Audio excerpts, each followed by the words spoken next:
Good evening and welcome to Wanderings and Wool Gathering, episode 130.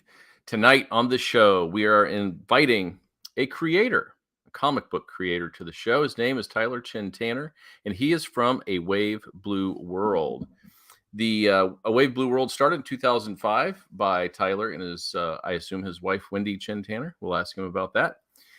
They are an independent publisher of high-quality graphic novels, anthologies, and art books focusing on socially conscious storytelling and providing a platform for a multitude of creative voices. It'll be interesting to talk a little bit about the socially conscious aspect of that. It's kind of a big topic right now, so I'd like to dig in a little bit to that. But for the most part, we're going to be talking about his new book.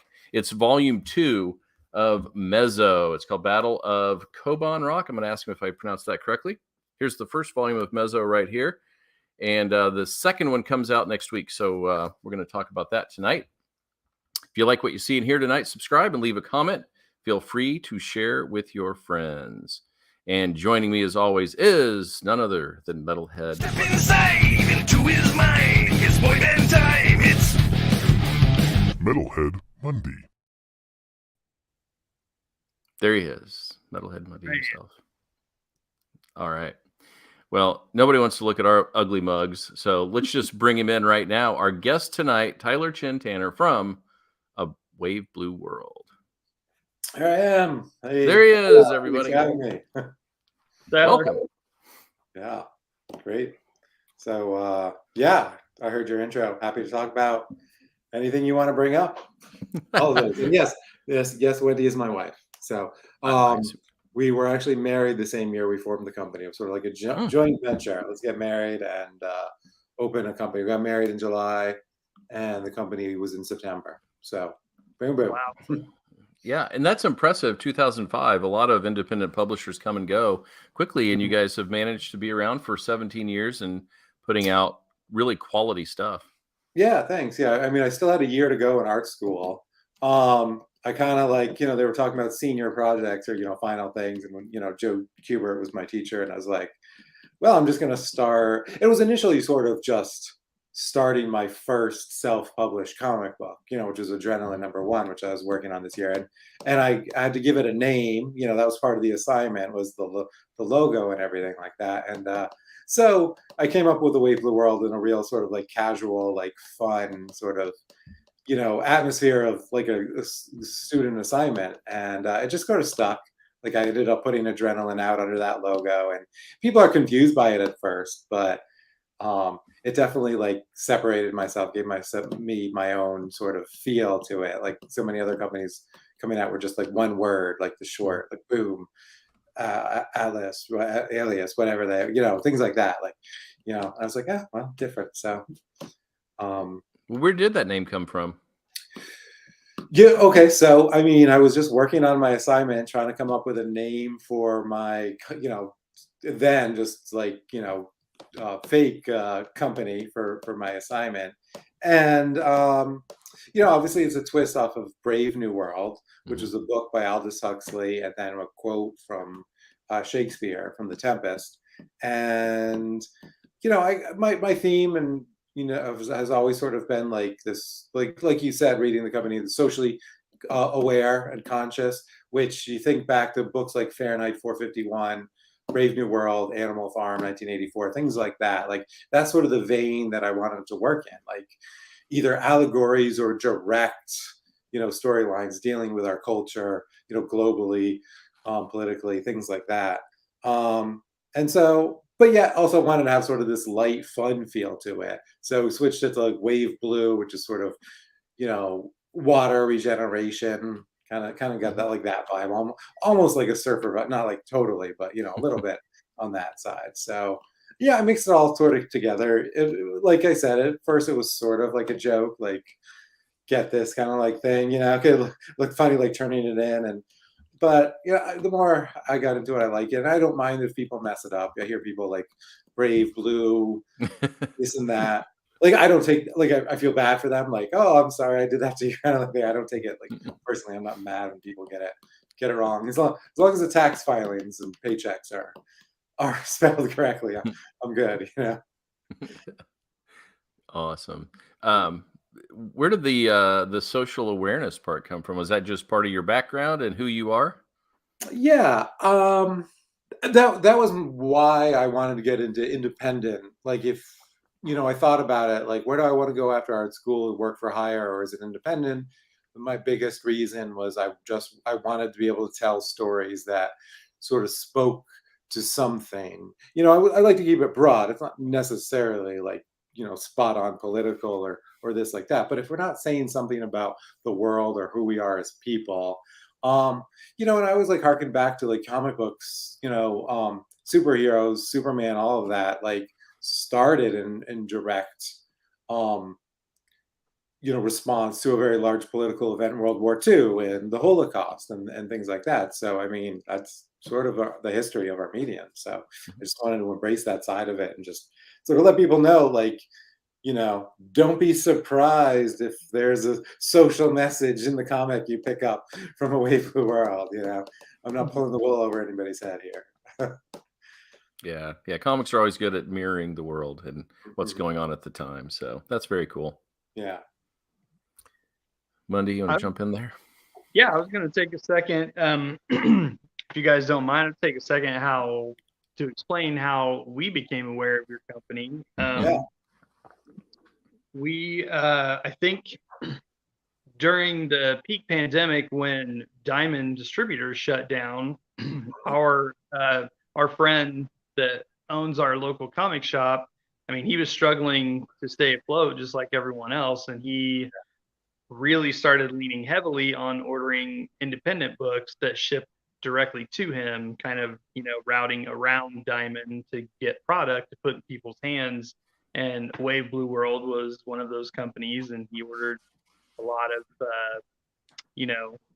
graphic novels and trades from you guys. And I mean, we were hungry for content, so we started snatching everything up. And I mean, your books are just their quality. So he kept ordering more, and we kept buying more. And I mean, I definitely try to keep an eye on what you guys are doing.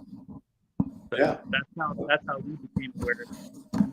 That's great. You guys put out the Jack the Radio comic.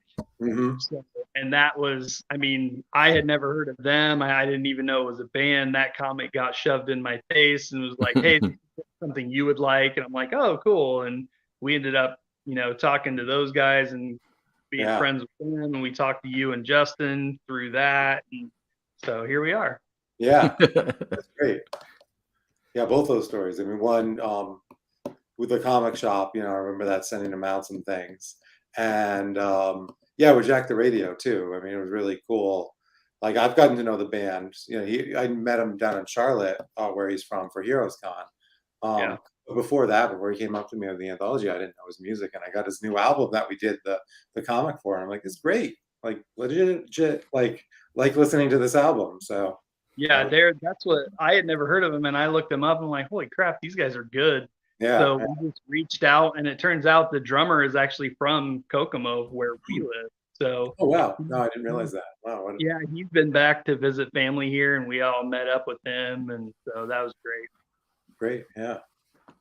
Yeah, Creatures. That was a really good one. I loved I wish more groups would do this, because it's so fun to hold that book and listen to the song and go along, read the story along with it. It's such a cool experience that you don't get much anymore, with print media kind of taking a back seat sometimes to digital.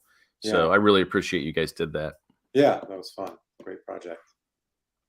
All right. Well, you know what? We need to talk about something big going on with you right now. Yeah, sure. Let's do it. It's called Mezo. Yeah. And very, very cool book. Actually, Mundy hit me to this one. I didn't even see it on the shelf. I think it was one that Sean got in, and he read it, and he's like, you got to read this. And I did.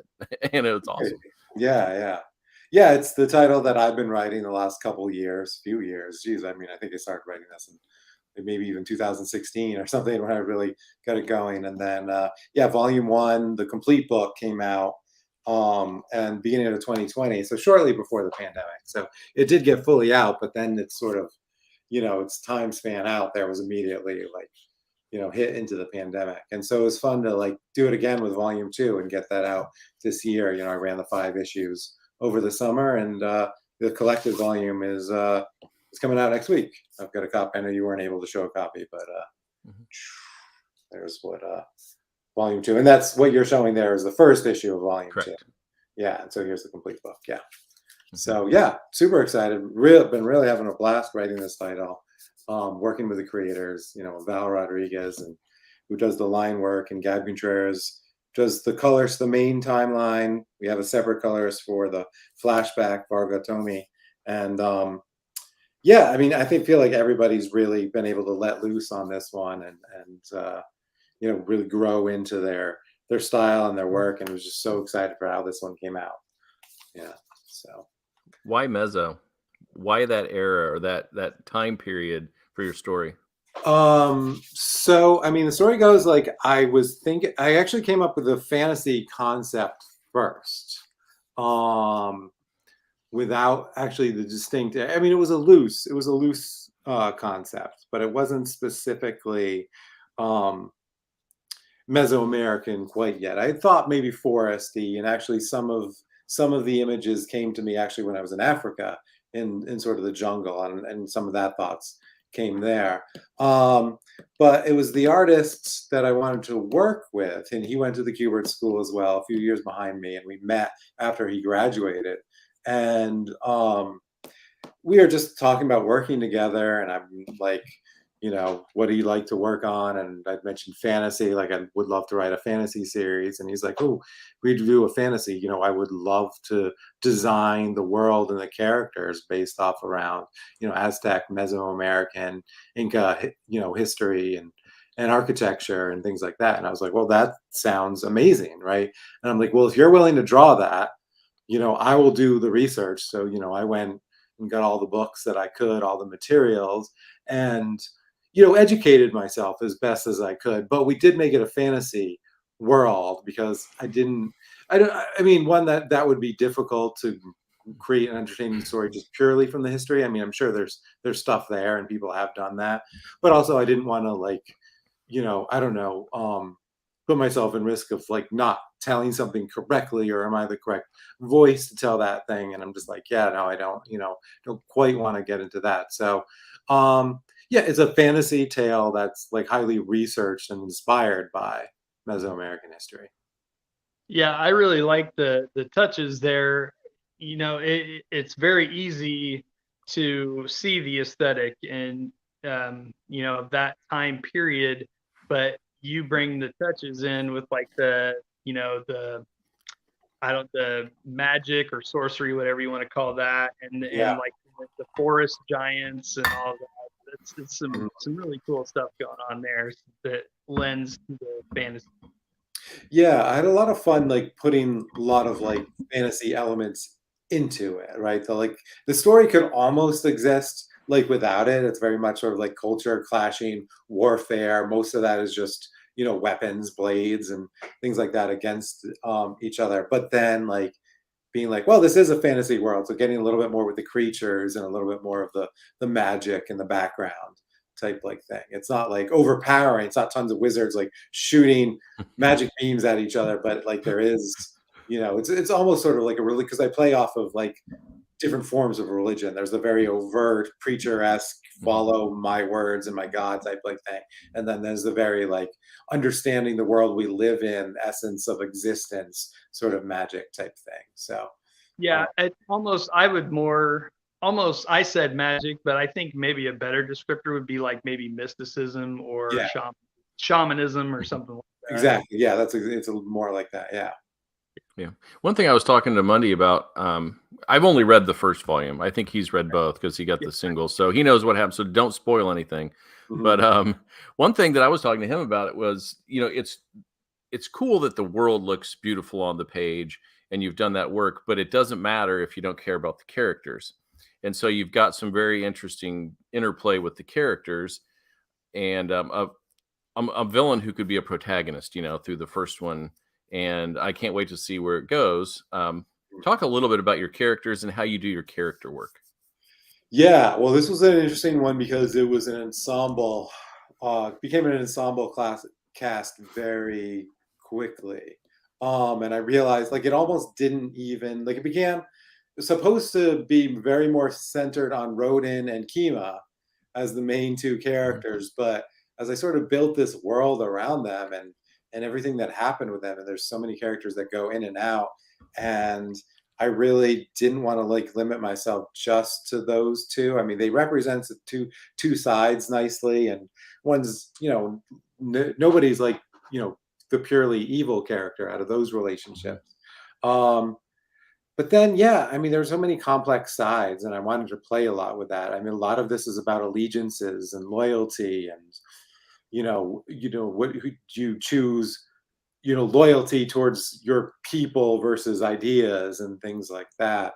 Then, yeah, I really want to play like who got stuck in what sort of situation. Was that because of survival? Was it a power grab, and what complexities led them to this point, you know? And I think we will have some characters that you definitely could say, all right, they're evil, but like you also see how they got there and how they're sort of a victim to people above them as well. Like it's sort of a chain, right? Like even like the Mesopotec, you know, you hear about them being this advanced city until you find out also like they got to that point by enslaving some of the other people, and now there's a bit of a comeuppance, you know, part of that too. So everything's like, you know, you dig another layer deeper, you find out, you know, this character is, you know, maybe isn't as bad as you thought, as good as you thought.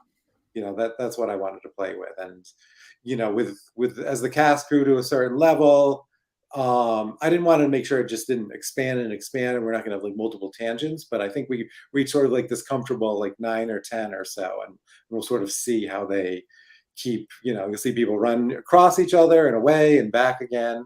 You know, things like that. So I've just been having fun keeping track of these characters as they seem to kind of grow beyond me. Sometimes I'm just not like, oh well, I didn't know that character was going to end up doing that. Kind of thing, and like, but you just kind of go with it and have fun, and I'm looking forward to doing a few more of these series. Yeah, I really enjoyed all of that in the second series, the interplay between, you know, the family and layers of family as it expands out, and loyalty within that. And you know, it was pretty interesting to see which way people ended up going. Yeah, I think you're right. I think you're smart that your villain like characters are gray.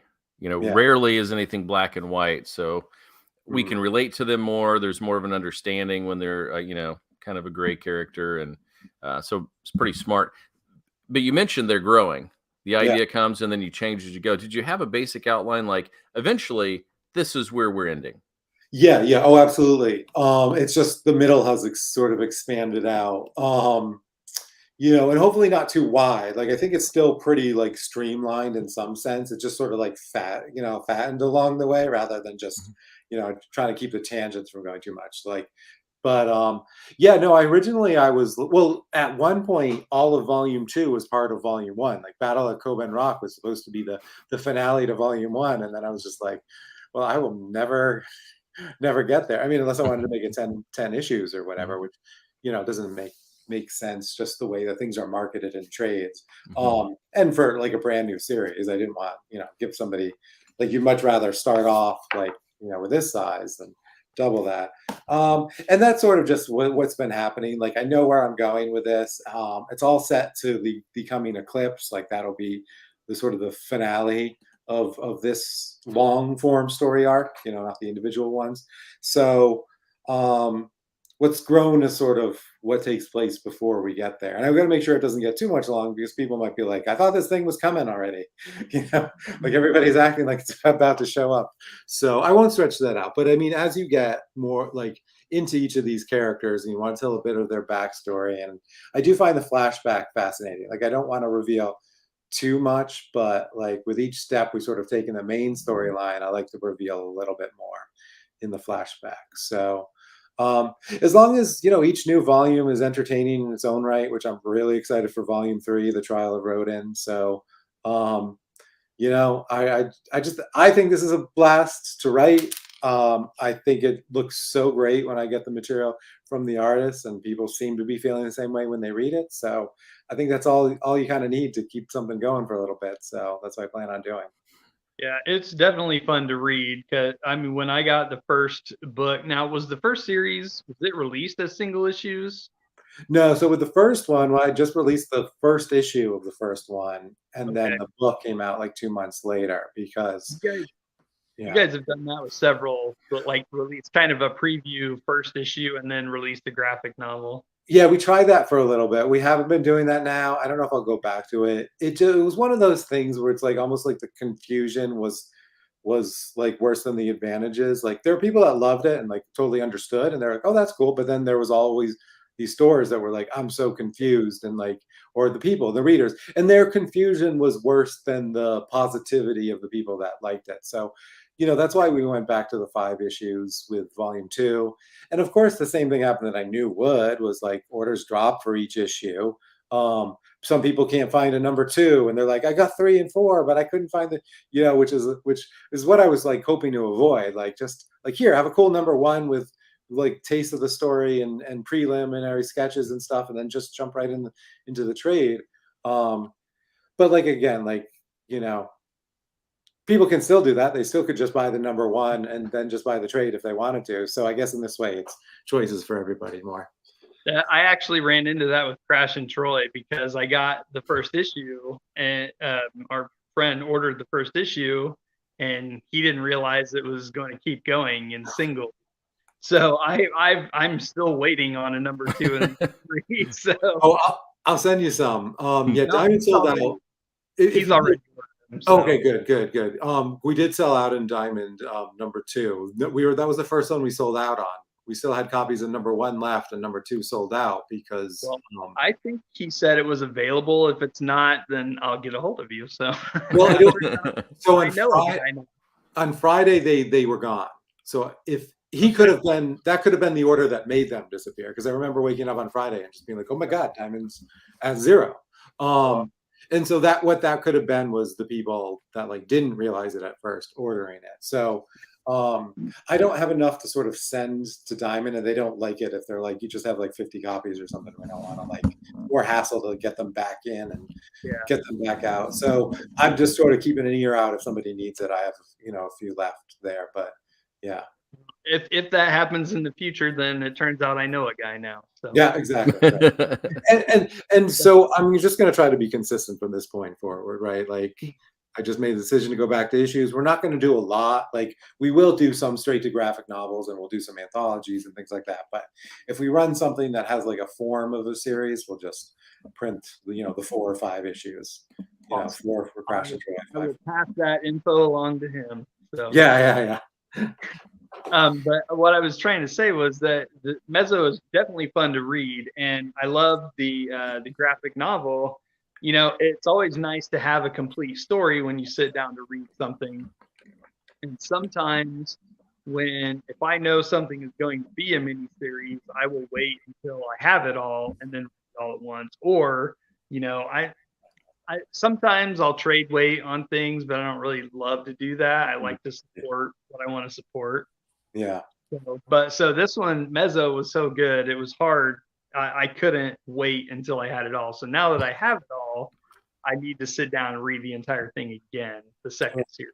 Well, that's great. Well, how was it reading it like in issue chunks, like with a break in between it, about a month? Well, I mean, like I said, I was so excited to get it when it came out. I couldn't just wait. But Yeah. I definitely love sitting to read the whole story all at once. It's easier to digest that way, and if you read a lot of books, it's easy to get lost reading an issue a month or something. Yeah, that's exactly it. I think that's why so many people do go to trades and just like to read that way.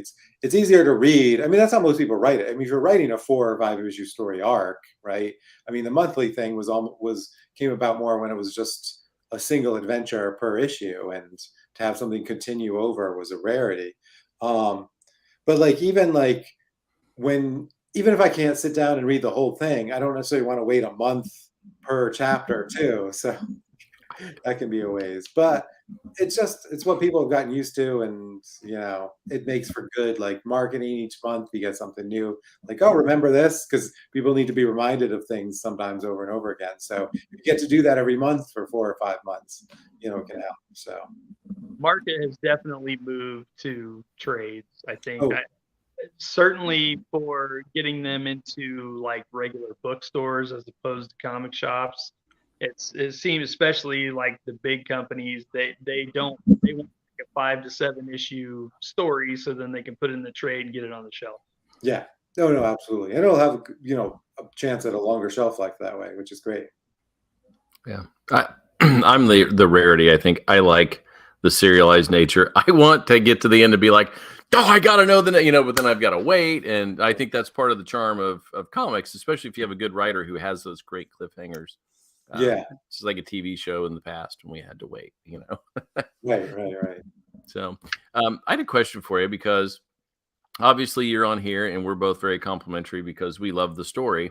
Yeah. I write a lot of articles and I used to go read what people would say. And then I'm just like, no, because there are a lot of very cruel people that just say dumb crap on there. Do you go actively seek the reviews once you're done? No, I definitely don't. I wouldn't say I actively seek them. I mean, the only reason I do is just sort of like for publicity's sake. Like, they usually tag us and I tweet it on, and it's like, if something's positive, try to find a good quote from it and like say, hey, they said this or whatever. Or if it was sort of like lukewarm, you'll just be like, oh, well, another review and post it. If somebody doesn't like it, I probably wouldn't repost it. But I don't have any I don't know. I mean, reviews are sort of funny in this business because it's like just a hobby for a lot of people, right? Like very little people are like making well, I won't even say a living, but like making money from it. Which, so there are some good ones that go about it, but then there's just so many that are just like putting their personal opinions up there. And I'm just like not gonna be too concerned about your personal perspective. Like, go ahead and have it and buy the comics you want. But it's a little bit like that. Like, if you're gonna like treat this so personally, like why did you even buy my comic? Like, do a better job picking out the comics you enjoy, if that's what your approach is going to be. No, I don't. Like, yeah, I mean, I definitely don't get invested in it, even if I happen to see anything. I don't even really worry too much about it. Yeah. Every art form is so subjective. I mean, any art form, not every, but any art form. And it's all, if you like something or don't like something, then who cares, first of all, and also what's the difference if someone has a different opinion like that. I was actually talking about a book I was enjoying the other day, and someone told me like, oh yeah, I just talked to somebody and they absolutely hated it. I'm like, okay, cool. I still like it. It's just all opinions, and you're talking about people making a living writing comics and stuff, and I think people just try to make a living by tearing stuff down. Like, I really don't like that kind of attitude. I try to go into things wanting to enjoy them, and if I do, awesome, and if I don't, on to the next one. It's like, it's not the end of the world, but some people treat it that way. Right. Yeah, I mean, it is a serious medium. I'm not gonna say that, but I mean, but in some ways, we're just providing like candy for people who like their flavors of candy. Would you ever really, argue with somebody if somebody liked a Snickers versus a Kit Kat or something like that? I mean, I hope nobody takes that as like insulting this, but I mean, I feel like that's kind of what we're doing. It's just so like entertainment based around your personal interests. That's what we're feeding people. Yep. Yeah. No, absolutely. It just needs to be based on, if it's a genre you don't necessarily like and you have to review it, you just needed it based on storytelling. Right. Yeah. Was it good storytelling? Can you tell the person knew what they were doing? So, yeah. But people don't always keep that in mind. Yeah. Hey, I want to put it on the screen here for anyone watching. Where could they go to buy Mezo? Best place would be to awbw.com, because I will sign it myself and send it out packaged safely. So you'll get it in great shape in a Gemini mailer signed by me. And that's live now. So that would be the place. But I mean, also if they have a comic book store that ordered it, absolutely. Support your comic shop.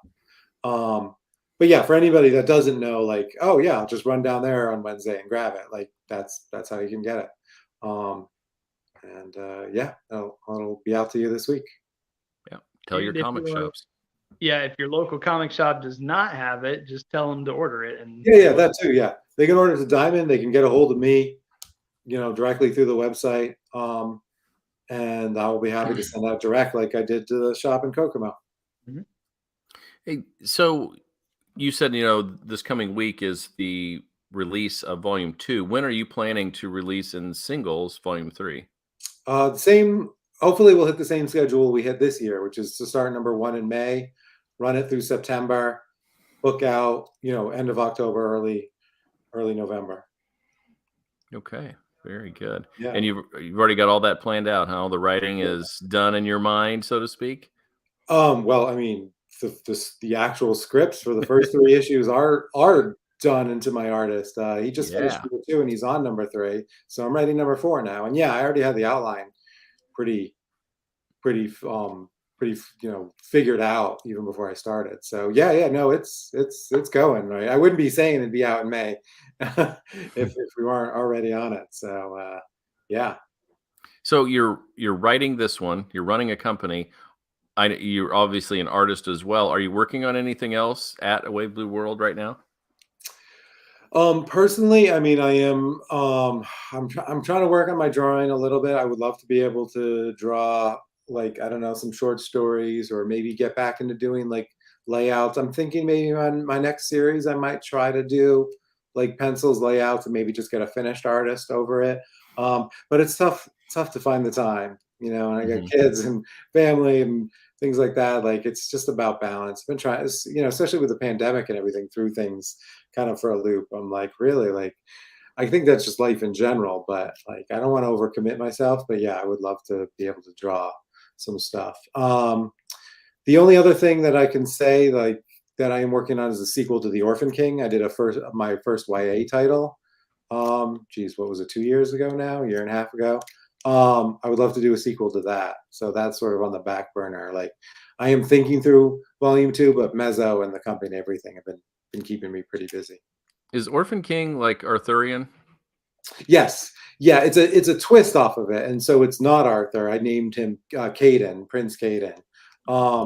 And the twist of it is that when he comes back, nobody cares about his sword. He doesn't get to inherit the kingdom. The monarchy's already been overthrown, so he's sort of cast adrift and has to like learn the lessons of this land and the people he was supposed to rule, like actually like working with them and seeing their needs and all of this stuff. So yeah, I really enjoyed doing that one. I'd love to go back to it. Did you want me to answer this question? Sure, it just popped up there. This is from a Facebook user, so they want to know if anyone inspired Tyler, any sort of comic or writer. Yeah, totally. Well, I started reading comics as a really young kid, and my early ones that I really got into were, let's see, well, there was Ann Nesenti on Daredevil, which I love that run. Peter David on Hulk, Chris Claremont on X-Men. I love the independent things like Wendy Pinney on ElfQuest, Eastman and Laird on the Turtles. Did I mention Hama on G.I. Joe? Larry Hama on G.I. Joe was one of my favorites as a kid. Yeah, and I've just been reading consistently, so you can sort of just name like some of the best writers like through that time, and up till now. But yeah, no, I mean, I think I have a very broad, like, not only do I read lots of different types of comics, but like books, whether it's novels, sci-fi, fantasy, things like that. So I like to read a lot of different things, including like reading nonfiction as well too, whether it's for inspiration or research or not. So yeah. But you mentioned two things that I would like to talk about, if you don't mind. You mentioned your kids, your daughters, your two daughters, and you mentioned your basically what comics you grew up reading. So I absolutely love videos that you do with your daughters, when you're literally just, you have the camera on a pile of comics from when you were a kid, and you're flipping through the covers and you guys are just talking about them. It's so great. It's a really cool way to maybe try to get them, connected or involved with the comics that you loved, in a good way for you to maybe expose a new generation or anyone that's watching to something they may not be familiar with, and it's just a lot of fun. Yeah, thanks. Yeah, I really enjoy it. Yeah, I've been trying to get them on like video and doing different things and stuff like that. So, yeah, I love showing them like my old stuff for sure, or the new things that they're doing. Like they love when a new Wave of the World book comes in and they add it to their collection. And but when I show them either whether it's like Fantastic Four, which were even like before my time, but I collected, like went out and got, or it was the actual comics I was buying off the shelf.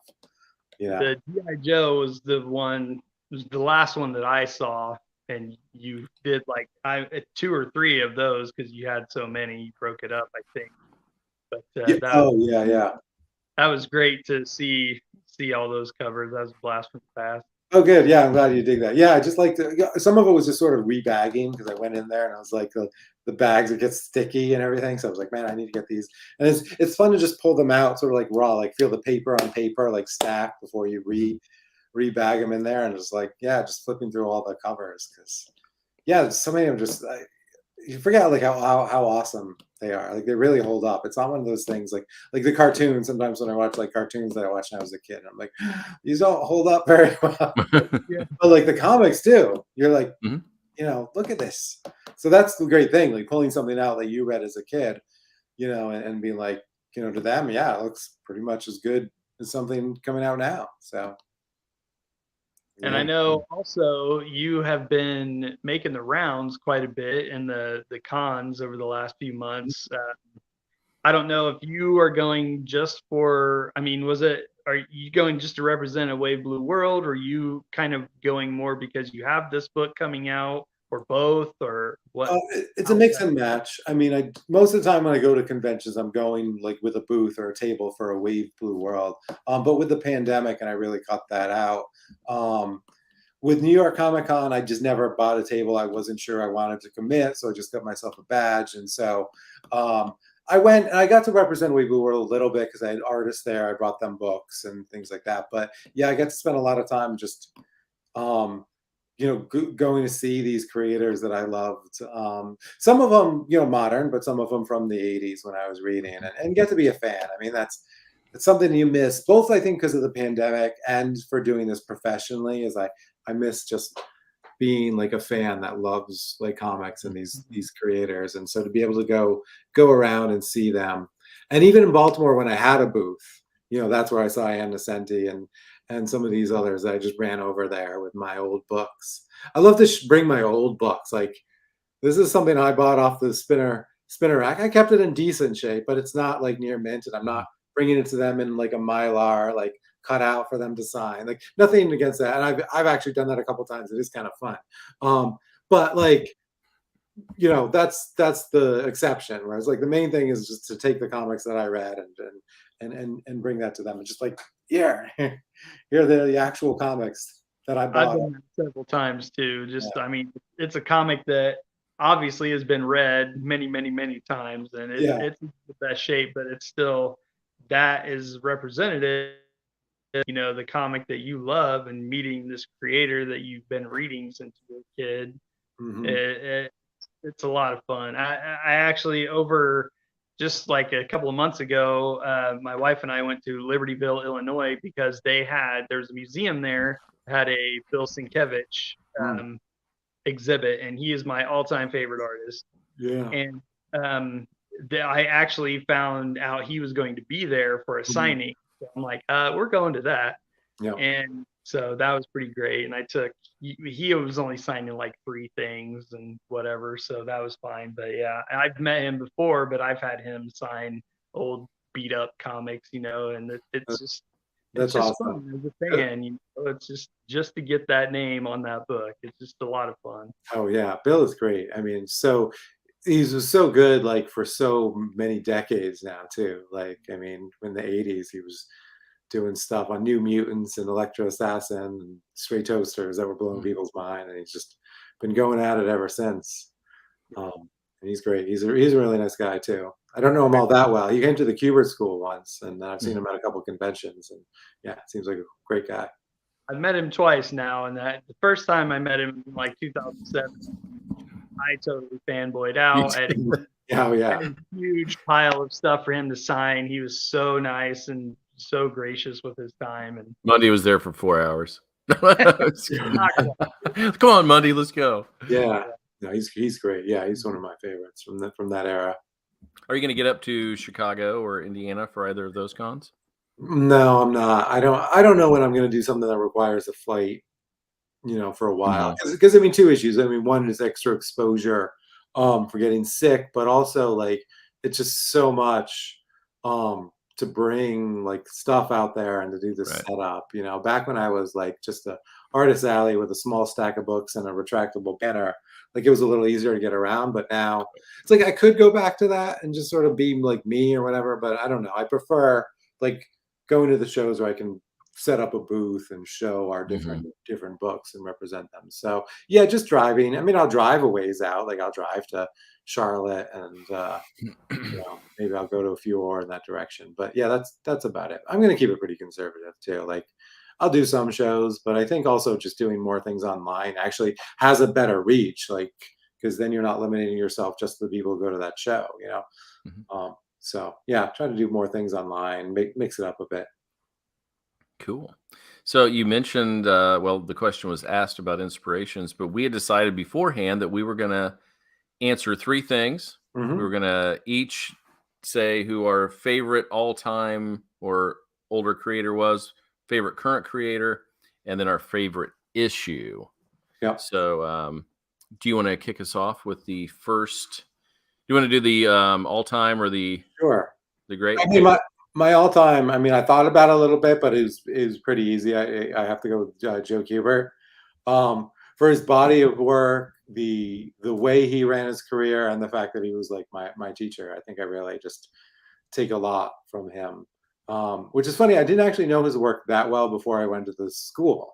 But then I, got like all his old works from Enemy Ace and even in his old Tour series, which was like sort of like a Tarzan. And he did a Tarzan for DC2, some awesome Batman covers. Just so unique. Like he just really embodied like his own sort of take. Like I've always like a good combination of somebody like schooled in like the classic principles of storytelling in comics, but then someone who brings something to it that's style that's so unique, like Bill Sienkiewicz that we're talking about. And I just thought he was great, and he was such an originator too. Like I think some of that gets lost because his DC work is known so well. But he did start his own company briefly. He did some of his independent characters tour. He started the school, which was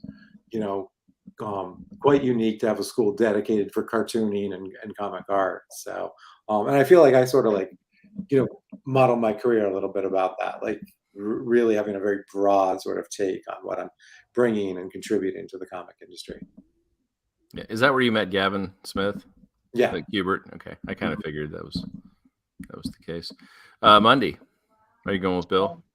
Well, I mean, I mentioned Bill, and so I've already talked about him. He is my absolute favorite artist of all time. I've loved watching his evolution. I mean, by the time I found him, he already had that Sienkiewicz style, but then going back, it's really cool to watch his progression as an artist. And as his talent grew, like it was Marvel at the beginning, they kind of started, letting him loose a little bit and do his thing. They realized like, oh, this is pretty awesome. So. But so he would definitely be my all-time favorite artist. My favorite writer, I mean, there's no way for me to say anything other than Neil Gaiman. It's hands down. I mean, I've never been let down by his work, whether it be in, prose form or comics or anything. So I got to go with Neil. Interesting. I didn't know we were supposed to do a writer as well. I just said creator to pick one because both are creators, but that's fine. See, I told you were going to Tony us tonight. You just did it. There you go. So I kind of, at first I thought, I'm going to say Wally Wood because he gave Daredevil all of the language that we know today that makes those comics work. But his time there was too limited. So I think probably George Perez. The ability to fill a page with 50 characters and make it look great and not stuffed. It just looks right. He was on time. That became an issue with artists not being able to be on time or being overscheduled or whatever, but he was able to do that. Crisis on Infinite Earths, I think, is one of those events that I think still holds up and still just works. And it has huge emotional beats, and it had actual impact on the industry and on DC Comics. So I would say he's probably what I would consider that. So, and I didn't add a writer there. It's okay. Oh, here we go. We got this just in. I went with both. Favorite writer current is Tom King. Favorite writer of all time, Roy Thomas. I bet this is Pat Muncy. Yeah, I'm sure it's. Let's just see. So, great choices as well. Yeah, there's a lot of stuff Tom King's working on right now that I'm enjoying. Roy Thomas, I mean, it's hard to go wrong with this stuff. Mm-hmm. Yep. Okay, so let's go then to current creator. Who is really doing it for you right now, Tyler?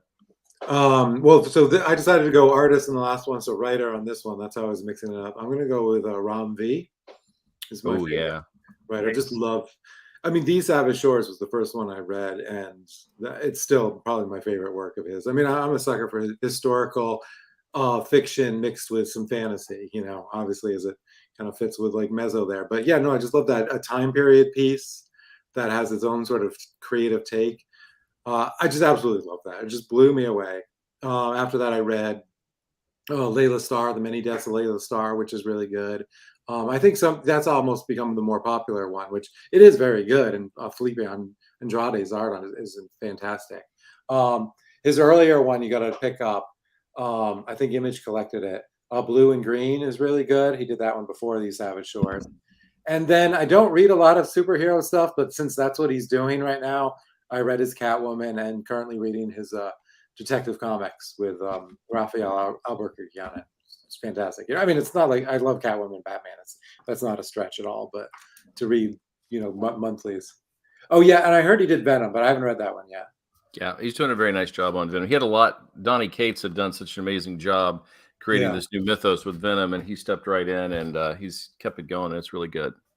I hadn't read the one before, so I was like, I really don't know what's going on with Venom these days. So I was less motivated. Where Batman Catwoman was a little easier to jump in. Yeah. Yeah, I'm not terribly familiar with a lot of his work, but I have enjoyed very much what I've read, and I'm loving his current detective run. Mm-hmm. Yeah, it was really good. All right, Mundy, who's your favorite current? Well, I had writer and artist, but they kind of go together because they've done 2 series together. The writer is Krista Faust, and the artist is Mike Deodato Jr. And Deodato, he's been around since the 90s. He's kind of a legend at this point, but I honestly think the stuff he is doing with AWA, which he's done 2 series now with Krista Faust. The first one was Bad Mother, and the second one was, oh my gosh, wow, Redemption. And both of them are absolutely fantastic. And those 2 series in particular have made me a huge new fan of Krista Faust. Anything she puts out in comic book form, I will read. And there's stuff she's done previous to my discovery of her that I need to go back and check out. And I absolutely love her storytelling. And she's all over the map with what kinds of stories she tells. So like Bad Mother was basically kind of a Taken situation, but instead of Liam Neeson, it's like a 50-year-old housewife that has to take her daughter. And yeah, I remember the marketing for that, and I didn't know what to think about that. Like I was like, oh, okay, like that's interesting. Like, but I don't know, if that was enough to make me like read it, which I haven't yet. But hearing your recommendation, it definitely sounds like it's so go back good. and think about. Yeah, all right, yeah. That was the first one that I was like, cool idea, whatever. And Deodato artwork looked amazing, so I'll check it out, and I love it. it made me an instant fan of hers. And Redemption is, so you go from that to Redemption, which is like kind of post-apocalyptic. I mean, the antagonist, or not the antagonist, the protagonist has she's got like a cybernetic arm. I mean, it's just crazy. Okay. So she can write all kinds of styles and genres. So good. I loving her work right now. Great. Krista Faust. Okay. My current is a writer. It's Mark Russell. He is so good with satire and poking fun at the ways of the world. But then the second issue just came out of Superman Space Age with Mike Allred. And I know not everybody loves Allred, but I do. But his writing on this just proves that he can have biting satire, but he can also get the most pure superhero and how to write him and make him authentic and real and really take an angle on it that is unique and interesting. This is the second book of this one, and it's what is that thing they're doing at DC right now? But I don't know, it's like prestige format or something, but they're a lot bigger. It is so good. And I just, if he writes it, I buy it now because everything he touches is pretty much gold to me. Goes by Man Russ on Twitter. In case you're interested. Yeah. All right. So then that goes to the last question we had, which was favorite all-time issue. Tyler, what do you have? I mean, there's a few I could choose from, but I mean, I had to go with G.I. Joe 21, the silent issue. I don't know that anything else beats that. Not for me, anyway. I mean, it's got both the nostalgia element of me buying that off the shelf and just really just blowing my mind and about like the craft. I don't know if it would have changed anything, but I mean, to me, that's where I started thinking about comic books and the craft of it. Because without the word balloons, you're just like, oh my God, an artist is writing a story, like reading it through. So maybe I'm giving myself too much credit for the 9-year-old me or whatever age that was. But no, I was like, wow, okay, here's an artist making choices, telling a story through there. And I that's gonna be, I don't know if anything beats that. So the entire issue is just all images? Yeah. There's no word balloon, captions, anything. You just follow the story through panel, through sequential art. That's it. Yep. Yeah, Bendis tried that a few years ago on Ultimate Spider-Man, and there was a silent issue like that. It was interesting. It was a cool effect. I didn't know that it had been done that early, so that's awesome. Yeah, there was one that was slightly before that. That was Nick Fury. Did a Nick Fury one that was sort of similar to that, but it wasn't quite the same flair because it was. I think it did have captions and now I don't know. I mean, I have to look back at it. So I don't even want to like compare, but I don't think it quite did it to the full extent that G.I. Joe 21 did. The G.I. Joe one, I mean, it was an interesting idea for them because one of their, probably their absolutely most popular character doesn't talk anyway. Yeah, so it's me. Drop everyone else into his situation, and you get this classic story that everyone remembers so many decades later. And it was all about sneaking in too. So the idea was to be like quiet, Yeah. And I'm pretty sure, if I remember correctly, that is like a classic Mike Zeck cover. But I don't remember if he did. No, it's not actually. It's Larry Hama did the pencils and Steve Leola did the inks on it. Steve Leola, he did like Spider-Woman back in the day. But yeah, I mean, look it up. Tell me if I'm correct, but I'm pretty sure that was the. I'm gonna look it up now too. I think Matt Fraction also did a silent issue with Hawkeye. Yeah, that little fun run he had. Okay. Oh, we got another Facebook user. Favorite recent one Bad Day Riddler. Favorite all-time, X-Men 137. I will say that Riddler issue was amazing. I am not a Riddler fan, really. I think he's kind of a dumb villain. But that was so good. Was that written by the guy who played the Riddler in the movie? No, he is actually, I have that right here. Paul Dano is doing Riddler Year One type Year thing. one. Okay. But that one bad day, I think it was Tom King. I think. I don't know. I'm sure Pat will tell me. But Oh, so I'm looking up 21. So that was the interior art that Larry Hama and Steve Loha did the art for. So it looks like Ed Hannikin and Klaus Janson did the cover. Klaus. Wow. gotcha. Yeah. I knew that was pretty close to where Zek started his run. Or Yeah. maybe- Oh, yeah. And I'm looking at it. I'm like, it does sort of almost look like. I mean, I don't know what yeah, it does sort of look like his style. Like I could totally believe it. Yeah. But yeah, Zek did some amazing covers, and I think I showed that in that video that you were harkening back to. Just yeah, some really powerful stuff. And I remember that as a kid too. Like it started with the Larry Hama one, but man, some of those covers with Storm Shadow and Destro. Were Well, Mike Zeck is another one of my absolute favorites. And actually, I saw an exhibit of his work at his alma mater, his art school, which was weirdly connected to the Ringling Brothers. It's like the Ringling Art School, mhm. but it's in Sarasota, Florida, and it just happened to be going on when we were down there. So I went to that. And my favorite issue, which I have right here, Mm. is a Mike Zeck cover.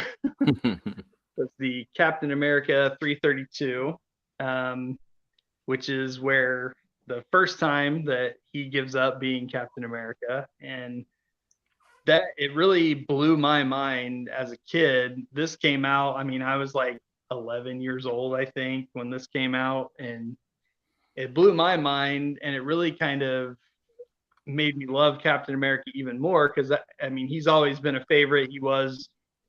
Cap and Batman have always been my two favorites. So, but at that time, like, it really made me love him even more as a character, because instead of being just like a mindless kind of, flag waving government stooge, he's like, that's not what I'm about. I represent the people, not the government. I am about ideas and trying to take care of everyone, and I'm not just going to do what you tell me blindly. Like that's not how this works. So rather than be that, he walked away. So it just absolutely blew my mind as a kid.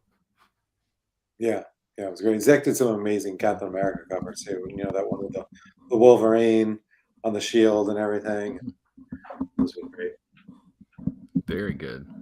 Well, mine, I instantly went to, Daredevil Born Again, but I just thought to myself, and this is the dumbest choice ever, but it makes me laugh, and I've read it about 100 times, and I continue to read it. And now that I pulled it out to show you, I'm probably going to read it again tonight. It's the Free Comic Book Day with Dr. Dinosaur and Atomic Robo. Dr. Dinosaur rules. It is the dumbest, funniest thing ever. And in another issue, by the way, he talks about the Mezo era. So we have a connection tonight. But it's just so pure and innocent and fun. Those guys did such a great job with all the Atomic Robo books. But Dr. Dinosaur is quite the character. So that one makes me giggle every time. Even though I know what the joke's coming and everything, but can't resist. So Yeah, that was a great series. So there you have it. Yeah. A bunch of great artists, writers, and books for everybody to check out. I'll try to put those in the show notes once we're done, and this goes on for streaming. I need to give you, I've kept you now for an hour, but we need to give you a second here to give yourself a little elevator pitch for your book, where they can get it, where they can find you, where they can find A Wave Blue World. So if anybody is interested, they have no excuse not to get this stuff. Yeah, no, absolutely. I mean, what I'm pushing right now is Mezo Volume 1, Mezo Volume, sorry, it's backward. No, that's one. All right, there's two. Which is coming out this week. Yeah, I mean, I had a blast writing this, so I mean, I imagine some of it must come across on the page. I think you're really going to love it. If you love fantasy, action, adventure, lots of great characters. I would say that. Get it from your local comic shop, but it's easy enough to find on awbw.com. Same thing on social media, either A Wave of the World or my name, Tyler Chintanner. We're out there. It's not that hard to find me or the company on any of the social media platforms. Fantastic. Hey, Tyler, who were some of your favorite fantasy writers? I've read quite a bit of fantasy. I haven't had a chance recently because I've been so busy, and it takes a long time to read some of them. But who's I some of know your it favorite fantasy people? does. Growing up, I remember loving Terry Brooks, Piers Mhm. Anthony. I read a lot of. I read the Tolkien books, of course, Mhm. Lord of the Rings. I'm not like as huge into that, but I mean they were good and I liked it. Did read the King Arthur stuff, Mists of Avalon, Once and Future King, the Mary Stuart trilogies. Um, you know, yeah, I mean, I think that was sort of recently. I've been reading the Broken Earth cycle. Do you know that one? I think Mm-mm. the Fifth Element, Stone Sky. Yeah, I think they're going to make something, a TV show or a movie. I think it's going to be a streaming show. Really good. Jemison, she's been doing some Mhm. comics like the Farscape Mhm. things. That's really good. I like that one a lot. I would recommend if people are interested in reading a fantasy book that's a little bit different than what you usually get. Read the Broken Earth trilogy. Fifth Element is the first one. Yeah, Piers Anthony, loved his stuff. I'm trying to remember what that series was. The one that the long running one that I read. Spell for Chameleon and all that stuff. And then yeah, what's the name of that series? Xanth or something like that. Yeah, love that series. Loved On a Pale Horse. Cool, really cool writer. Yeah, On a Pale Horse, fantastic book. Did you say the one that was Broken Earth series? Broken Earth. Yeah, by blanking on the initials. Jemison is her last name. N.K. Jemison. Yes. Yeah. Yeah, N.K. Jemison. Fifth Element, Stone Sky, something Gate at the end. Obelisk Gate is the trilogy. So good. Highly recommend. Yeah. Have you read any Robin Hobb? No, I haven't. Assassin's Apprentice starts the first series. I heard that. So good. It's all first person perspective. Okay. Very well written. And a friend of mine reads even more fantasy than I do. And we were just going to pick one to read together. And so we found a list. Hey, these are awesome books, great reviews. And so we pick it. It's called A Broken Blade. And we found out that it started on TikTok. And so it was like a TikTok writer. I'm like, oh, okay, this would be interesting. And it kind of read like that. It was fine, but it was just so light. You're done, and you just felt like there needed to be more kind of thing, But Yeah, it's interesting that somebody could get famous and write fantasy books starting on TikTok. So that's where we are. I mean, that's what we're doing these days, right? I mean, Definitely is on the internet first. Yeah. All right. Well, Tyler, we really appreciate you coming on tonight, and wish you nothing but the best with Yeah. Mezo. Yeah. Thanks for having me on. Absolutely. And next week, we will be continuing with our read through of Sandman. We'll be on issue number 21. And we had talked previously about reviewing Taylor Swift's new record because it's so ridiculously popular. We were going to try to find out if it was worth it. And I listened to a couple of songs today, and I don't know if I have it in me. I gave it a listen once too because it came out, and I was just like, "Yeah, no, it's fine." Like she's had some songs that I think are good, and so I listened to it through, and that was my first impression too. I was like, okay, fine, but I didn't want to listen to it again. So I don't know if it's just because she is who she is, or she has the top 10 songs. Yeah, like all of them are hers. Yeah, I saw that. So I was like, what's the hubbub? But yeah, but I mean, I think that probably just has more to do with this day and age where it's like, well, everybody, like you have less of the radio releases, so they're not going to be spaced out as much. And then just like, if that's what everybody's going to, it's kind of like when you see the award show and it's like, same few people clean up like 10 awards. I mean, what does it even take to chart a song now? Like, I don't even know. Yeah, exactly. Like, how do you even measure it? Just because everybody who's a huge Taylor Swift fan immediately went and bought, downloaded it all. So yeah. Is it based on streaming numbers? Maybe.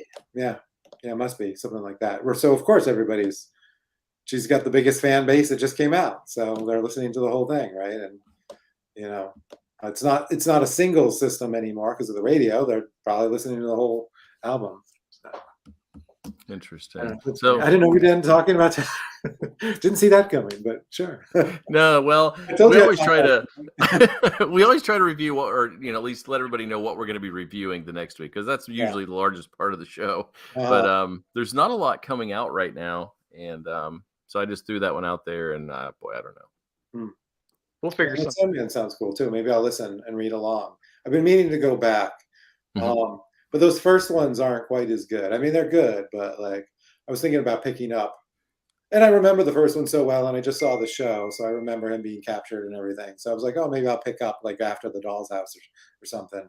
So we read it along with the show in a way. And so just to kind of see what changes they made and how how they stuck to the story, and that was the intent of doing it. But now we're in, so we're doing the whole thing. Yeah. All right. Cool. I might tune in then. Listen, read along and at home. Yeah. And feel free if you have something to say, you want to jump in, just send me an email and you can jump on the show. Oh, cool. Sure. Yep. Open invitation. This would be a good point to jump on, because I think the next issue we read starts is a game of you. Is that right? I didn't look ahead. I just know we just finished Dream Country. So we just finished the Dream Country story. So now we're jumping into a new storyline. So. All right. Cool. Yeah. Let us know. Okay. All right. Thank you for hanging in there with us tonight, everybody. And you can find Wanderings and Wool Gathering all over the place. You can find us on YouTube, Apple Music, Spotify, Stitcher, Castbox, and SoundCloud. You can find Metalhead Mundy on Instagram at Metalhead Mundy. And you can find me at Twitter and Instagram at Foggy's Pal. Until next time, we will see you around. Bye now.